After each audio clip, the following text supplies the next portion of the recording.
Welcome to Dez diary at Barna's kitchen. সবাই আশা করি ভীষণ ভালো আছেন।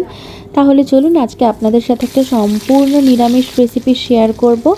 এই বেগুনগুলো দেখছেন একই সাইজের যে বেগুনগুলো হয় সেই বেগুনগুলোকে নিয়ে আমার বাড়িতে হাফটা আমি মাছের ঝোল করে খেয়েছিলাম আলু দিয়ে, কালো জিরে দিয়ে, আর হাফটা আমি ভেবেছিলাম কী করি। তারপরে হঠাৎ করে মনে পড়লো মা অনেক দিন আগে এই রেসিপিটা করেছিল, তো বেশ বছর দুয়েক আগে, তারপরে আর বানানো হয়নি। আর বেগুন দিয়ে জেনারেলি আমরা ভাজা খাই, না হলে ওই মাছ দিয়ে ঝোল খাই, এরকম নিরামিষ আইটেম কিন্তু করা হয় না। তো বেগুনের কিন্তু এটা একটা খুব সুন্দর একটা আইটেম।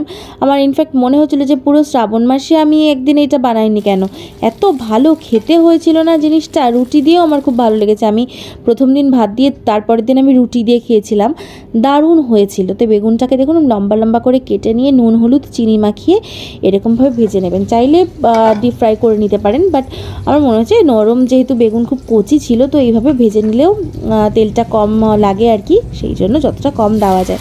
তো কড়াইতে একটু তেল গরম করে বেগুনটা নামিয়ে নেওয়ার পর ওই কড়াইটায় দিয়ে ওটা একটু তেল গরম করে ওদের সর্ষে, 2-4 দানা সর্ষে আর হাফ চামচ কালো জিরে আমি ফোড়ন দিয়ে দেবো। এই মশলার পেস্টটার ভিডিওটা আর বেগুন কেটে সব নুন হলুদ মাখানোর ভিডিও দুটো আমি দেখছি আর একটা ফোনে যেটা আমি শ্যুট করি সেটা দেখছি আমি অনই করিনি। তো যাই হোক, কি মশলাটার মধ্যে আছে 2 চামচ ডেসিকেটেড কোকোনাট পাউডার, 2 চামচ টক দই, 3 চামচ পোস্ত, 2 চামচ কালো সর্ষে, 4টে কাঁচা লঙ্কা, 1 চামচ লবণ, 1 চামচ সর্ষের তেল, আর এটা দিয়ে ভালো করে পেস্ট করেই মশলাটা করে নিয়েছি। এবার কড়াইতে ফোড়ন দেওয়ার পর মশলাটা দিয়ে ভালো করে খানিকক্ষণ কষিয়ে নিয়ে মশলার বাটিটা ধোয়া জলটা দিয়ে আমি উপরে দিয়ে দেবো 1 চামচ কাশ্মীরি রেড মির্চ পাউডার, শুধু কালারের জন্য। এটা অপশনাল, দিতেও পারেন নাও দিতে পারেন, বাট দেওয়ার পরে দেখুন কালারটা কি সুন্দর হয়েছে।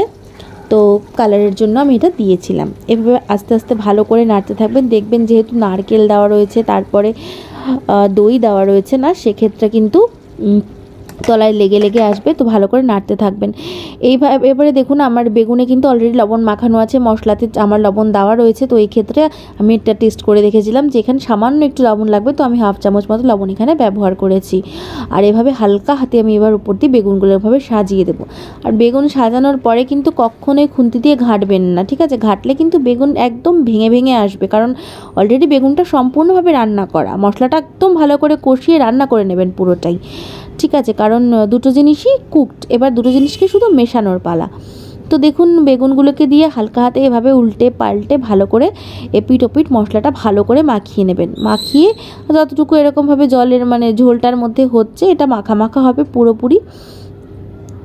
বেগুন পাহাড় রেসিপিটা যে কে দিয়েছিল আমি জানি না, সত্যি বাহারি বেগুন, দারুণ খেতে হয়েছিল। আর ভীষণ ভালো ছিল খেতে রান্নাটা। অবশ্যই বাড়িতে করবেন, করে কিন্তু দেখবেন যে রান্নাটা কীরকম অদ্ভুত টাইপের একটা সুন্দর খেতে হয়।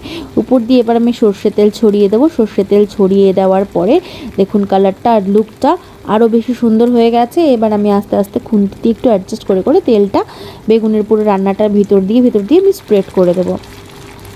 এইভাবে দেখতে পাচ্ছেন কি সুন্দর দেখতে লাগছে রান্নাটা। অবশ্যই ট্রাই করবেন, আমাকে জানাতে ভুলবেন না কেমন লাগলো। আর রেসিপিটার রান্নাটা আমি 2বার রেকর্ড করলাম। প্রথমবার করে দেখি আমি রেকর্ডই অন করিনি, আমার মাথার যে কী হয়েছে জানি না, বারবার করে এটা অন করছি না ওটা অন করছি না। তো দেখুন দেখতে কি দারুণ লাগছে। আর যদি ফেসবুকে দেখেন অবশ্যই ফলো করতে ভুলবেন না, ইনস্টাগ্রামে দেখলেও ফলো করে দেবেন। আর সবাই খুব ভালো থাকবেন। সবাইকে দুর্গাপূজার অনেক অনেক শুভেচ্ছা। পুজোর মধ্যে আবার দেখা হবে নতুন রেসিপি নিয়ে, নতুন একটা পর্বে। সবাই ভালো থাকবেন, টাটা।